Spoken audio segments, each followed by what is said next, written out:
السلام علیکم ناظرین، پاکستان اور افغانستان کے تعلقات ہمیشہ سے پیچیدہ رہے ہیں۔ 2021 کی اگر بات کی جائے تو افغانستان میں طالبان کی واپسی کے بعد اسلام آباد نے یہ سوچا تھا کہ شاید ایک نئے دور قربت کا آغاز ہوگا، کیونکہ اب کابل کی حکمران قوت وہی ہے جس کے کئی رہنما برسوں تک پاکستان کی مہمان نوازی سے فیض یاب رہے، مگر 2 برس کے اندر اندر وہ تمام خوش فہمیاں ریزہ ریزہ ہو گئیں جنہیں ہم نے برادرانہ تعلقات کا نام دیا تھا۔ پاکستان کے لیے سب سے بڑا چیلنج یہ ہے کہ وہ دہشت گردی کی ایک نئی لہر کا سامنا کر رہا ہے۔ وہی دہشت گرد گروہ جو کبھی افغان سرزمین پر پناہ گزین تھے اب پاکستانی شہریوں کے خون سے کھیل رہے ہیں۔ پاک فوج کے ترجمان بارہا واضح کر چکے ہیں کہ TTP کے خوارج افغانستان کے اندر موجود محفوظ ٹھکانوں سے کارروائیاں کر رہے ہیں اور ان کے تانے بانے بھارت سے جا ملتے ہیں۔ پاکستان کے عسکری اور سیاسی حلقوں کی یہ شکایت مسلسل شدت اختیار کر رہی ہے کہ افغان طالبان TTP کے خلاف وہ اقدام نہیں کر رہے جو پاکستان کی سلامتی کے لیے ناگزیر ہیں۔ وزیر دفاع خواجہ آصف سمیت کئی پاکستانی حکام نے بجا طور پر یہ خدشہ ظاہر کیا کہ بھارت اب افغانستان کو 2 محاذی حکمت عملی کا حصہ بنا چکا ہے، یعنی سفارتی دباؤ اور دہشت گردی کا وار۔ خواجہ آصف کے مطابق بھارت افغانستان کے ذریعے پاکستان سے بدلہ لینے کی کوشش کر رہا ہے۔ آپ کو یاد کرواتے چلیں کہ ہمارے دشمن ملک بھارت نے کئی سالوں سے طالبان کو پاکستان کے خلاف استعمال کرنے کی باقاعدہ ٹھان رکھی ہے۔ اجیت دوول کا پرانا کلپ جس میں انہوں نے واضح طور پہ کہا تھا کہ ہم طالبان کو جس طرح چاہیں استعمال کریں گے۔ پاکستانی ریاست اب مصلحتوں کے خول سے نکلتی دکھائی دے رہی ہے اور پاکستان اب ایک نئی اور حقیقت پسند افغان پالیسی پر گامزن نظر آتا ہے۔ DG ISPR کی حالیہ پریس کانفرنس نے یہ اندیا دیا کہ پاکستان اب محض افغان طالبان کے وعدوں پر انحصار نہیں کرے گا بلکہ دہشت گردی کے خلاف ایک ہارڈ اسٹیٹ کے طور پر اپنے دفاعی اقدامات از سر نو ترتیب دے رہا ہے۔ 11 اور 12 اکتوبر کی درمیانی شب پاک افغان سرحد پر افغان طالبان اور بھارتی اسپانسرڈ فتنۃ الخوارج کی جانب سے بلا اشتعال حملہ کیا گیا۔ پاک فوج نے دشمن کو بھاری جانی اور مالی نقصان پہنچایا۔ پاک فوج کے شعبہ تعلقات عامہ ISPR کے مطابق قوم کے بہادر سپوتوں نے افغان طالبان کی جانب سے پاکستان پر بلا اشتعال حملوں کا مؤثر جواب دیا اور افغان طالبان کی 21 پوزیشنز پر وقتی طور پر قبضہ کر لیا۔ انٹیلیجنس معلومات اور نقصان کے تخمینے کے مطابق پاکستانی افواج کی کارروائیوں میں 200 سے زائد طالبان اور وابستہ دہشت گرد ہلاک ہوئے۔ بڑی تعداد میں طالبان اور وابستہ دہشت گرد زخمی بھی ہوئے ہیں۔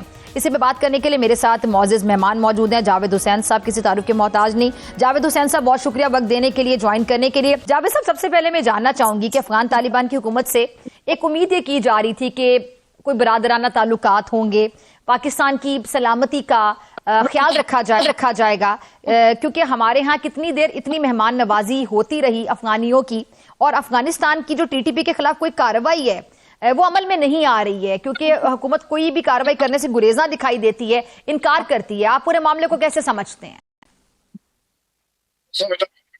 بدقسمتی کی بات ہے کہ ہم نے جو امیدیں افغان طالبان کے ساتھ اور ان کی حکومت کے واپس آنے پہ جو وابستہ کی تھیں کہ پاکستان کے ساتھ اچھے تعلقات ہوں گے ہر میدان میں، سیکیورٹی کے میدان میں، اکنامک، کمرشل، کلچرل سارے، اور ایک دونوں والے ایک ساتھ بڑھ کے آگے چلیں گے ایک کوآپریشن کے ساتھ، وہ امیدیں پوری نہیں ہوئیں۔ اور اس کی بہت بڑی وجہ یہ ہے کہ TTP جو تحریک طالبان پاکستان، جس کو ہم فتنۃ الخوارج کہتے ہیں یا فتنۃ الہندوستان کہتے ہیں، وہ جو ہے افغانستان کی سوائل کو استعمال کر کے پاکستان میں ٹیررزم کے انسیڈنٹس کر رہے ہیں۔ ہماری مسلسل افغان طالبان کی حکومت سے یہ رہی ہے، کوئی درخواست رہی ہے، یہ ریکویسٹ رہی ہے کہ وہ ان کو روکنے کی کوشش کریں اور اپنے افغان سوائل کو پاکستان کے خلاف ٹیررزم کے ایکٹس کے لیے استعمال ہونے سے منع کرے۔ وہ بظاہر تو مختلف جو ہمارے ان کے ساتھ ڈائلاگ ہوتے رہے ہیں، بائی لیٹرل بھی اور ریجنل بھی، جیسے دیکھا ہوگا آپ نے ریسنٹلی ماسکو میں بھی، ماسکو فارمیٹ کے نیچے 7-8 ممالک کی میٹنگ ہوئی، وہاں پہ جو افغانستان کے نمائندے یعنی افغانستان کے جو ایکسپرٹس تھے ان کی میٹنگز ہوئیں، اور اس میں امیر خان متقی صاحب بھی موجود تھے۔ وہاں بھی جو ڈیکلیریشن ایشو ہوا تو اس میں ایک بنیادی جو نقطہ یہی تھا کہ ان سب ممالک نے امید ظاہر کی اور ایک طرف سے یعنی ریکویسٹ کی افغان گورنمنٹ کو کہ وہ اپنی سوائل کو کسی ٹیررسٹ گروپ کے لیے کہ اس کو اجازت نہ دے کہ وہ دوسرے ممالک میں ٹیررزم کے لیے استعمال کریں۔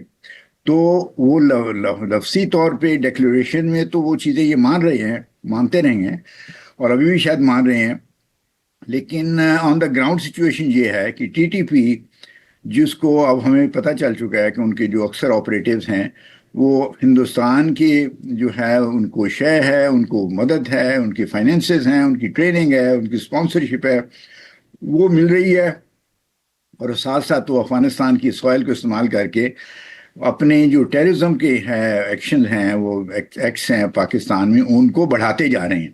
جیسے ہم نے دیکھا ہے کہ ان میں شدت زیادہ آتی جا رہی ہے، اور یہ اسی وجہ سے ہماری حکومت کو یہ ایکشن لینا پڑا کہ ان کے جو لوگ اس قسم کے حرکتوں کے لیے آ رہے ہیں، ان کے جو اڈے وہاں پہ ہیں، ان کے خلاف ایکشن لیا جائے تاکہ وہ ان کی یہ کوشش کامیاب نہ ہو۔ تو اب توقع یہ کی جانی چاہیے کہ افغان گورنمنٹ نے، طالبان گورنمنٹ نے اپنا ایک جو ہے سیدھا راستے اختیار کریں گے، پاکستان کے ساتھ اچھے تعلقات بنانے میں دونوں والے کا فوائد ہے، ان کا بھی فائدہ ہے، ہمارا بھی فائدہ ہے۔ تو ان کو یہ سمجھ آ جانی چاہیے، اور اس لیے وہ ہمارے ساتھ مل کے تعاون کریں، اور اس قسم کے جو گروپس ہیں جیسے یہ فتنۃ الخوارج ہیں یا فتنۃ الہندوستان ہیں، جن مختلف نام ان کے ہیں، ٹی ٹی پی ہم بھی کہتے ہیں، تو وہ ان کو روکیں اور کسی صورت ان کو اجازت نہ دیں کہ وہ پاکستان میں ٹیررزم کے ایکشنز کریں۔ اب دیکھنا یہ ہے کہ موجودہ جو اسکرمشز ہوئی ہیں، جو ایکشن لیے گئے ہیں، اس کے نتیجے میں کیا افغان گورنمنٹ، طالبان گورنمنٹ یہ سبق سیکھ گئی ہے اور وہ ہمارے ساتھ تعاون کرنے پہ تیار ہیں یا نہیں ہیں، یہ اب دیکھنے والی بات ہے۔ اچھا جاوید صاحب، یہ آپ ٹائمنگ کو بھی ذرا دیکھیں کہ طالبان کے جو وزیر خارجہ ہیں وہ ان کا دورہ ہے دہلی، اور ایسی ٹائمنگ میں اس طرح کی کارروائی عمل میں آ جانا، پھر وزیر دفاع خواجہ آصف صاحب نے بھی کیٹیگوریکلی کہا کہ جی افغانستان جو ہے وہ بھارت کے کہنے پر سب کچھ کر رہا ہے، بھارت افغانستان کے ذریعے پاکستان سے بدلہ لینے کی کوشش کر رہا ہے۔ تو پاکستان سے جو بدلہ لیا جا رہا ہے، افغانستان کو استعمال کیا جا رہا ہے، بھارت اور افغانستان کا گٹھ جوڑ پہلے سے کوئی نئی بات نہیں ہے، سب کو پتہ ہے، اس میں کسی کی دو رائے نہیں ہو سکتی۔ تو اب یہ جو گٹھ جوڑ مزید آپ کو خطرناک ہوتا دکھائی دیتا ہے، کیونکہ سفارتی محاذ پر ہم نے دیکھا بھی حال ہی میں جب بھارت نے ایڈوینچر کرنے کی کوشش کی تو اس میں بھی منہ کی کھا کر گرے، اور اس کے بعد سفارتی میدان میں بھی ان کو منہ کی کھانا پڑی۔ تو اپنی جو شکست ہے اس کا یہ بدلہ لینا چاہ رہے ہیں، مزید بوکھلاہٹ کا شکار ہو گئے ہیں، اور آنے والے دنوں میں مزید اس طرح کی کارروائیاں تیز بھی ہو سکتی ہیں۔ یہاں سے پاکستان کے خلاف یہ پراکسی وار ہے جو ٹی ٹی پی کے تھرو وہ لڑ رہے ہیں، تو میں ان کی تو موٹیویشن کو سمجھ سکتا ہوں، لیکن جو میری آسانی سے مجھے سمجھ نہیں آ رہی وہ چیز ہے کہ افغان گورنمنٹ، جو طالبان گورنمنٹ ہے، وہ ان کے ساتھ کیوں ہاتھ بڑھا کر تعاون کر کے آگے چلنا چاہ رہی ہے؟ حالانکہ اگر تاریخ دیکھی جائے تو وہ ہندوستان نے مسلسل طالبان کے خلاف ایک اپنی پالیسی رکھی ہے، اور اس لحاظ سے کوئی وجہ نہیں بنتی کہ وہ طالبان جو ہیں وہ ٹی ٹی پی کی حرکتوں کو سپورٹ کرنے کے لیے ہندوستان کے ساتھ ہاتھ بڑھائیں یا ان کے ساتھ کوآپریشن کریں۔ اب آج یہ جو کل رات کو واقعات ہوئے ہیں، ہماری افواج نے بڑی زوردار قسم کا ایکشن لیا ہے وہاں پہ along دا بارڈر پوسٹ پہ۔ بعض خبریں ہیں کہ 19 یا 20 پوسٹ پہ بھی ہم نے قبضہ کر لیا ہے۔ آئی ایم شیور وہ ٹیمپریریلی ہے، اس لیے کہ وہ پوسٹ کو دوبارہ فوری طور پہ ہمارے خلاف استعمال نہ کیا جائے۔ لیکن اس کے اوپر بھی ہمارے جو دوست ممالک ہیں جیسے سعودی عربیہ ہے، ایران ہے، قطر ہے، ٹرکی ہے، ان سب نے دونوں ممالک سے اپیل کی ہے کہ اپنے معاملات کو بات چیت کے ذریعے حل کرنے کی کوشش کریں، جس کے لیے ہم تو تیار ہیں۔ لیکن یہ نہیں ہو سکتا کہ ہم بات چیت کر رہے ہوں اور اس کے ساتھ ساتھ جو ٹی ٹی پی ہے، وہ جس کو ہندوستان فائنینس کر رہا ہے، جس کو ہندوستان پراکسی کے طور پہ اپنی استعمال کر رہا ہے، اس کو کھلم کھلا اجازت ہو کہ وہ افغانستان سوائل سے پاکستان کے خلاف ٹیررزم کے جو واقعات ہے ان میں ملوث رہے۔ طالبان گورنمنٹ کو بھی چاہیے کہ وہ اپنی طرف سے پوری کوشش کرے اس قسم کے جو گروپس ہیں جو پاکستان میں ٹیررزم پھیلانے کی کوشش کر رہے ہیں یا ٹیررزم کے میں ملوث ہیں، ان کو کسی قسم کی کوئی مدد، کوئی پرمیشن، کوئی فائنینسنگ نہ ہو۔ اور مجھے یقین ہے کہ اگر وہ ایک پالیسی ڈیسیژن لیں اور اس سلسلے میں ہندوستان سے کوئی ان کا ایک کوآپریشن نہ ہو، تو بڑی حد تک جو بھی ٹی ٹی پی یا B L A Balochistan liberation army ہے، ان کو بھی روکا جا سکتا ہے کافی حد تک کہ پاکستان میں ٹیررسٹ ایکٹس کرنے سے۔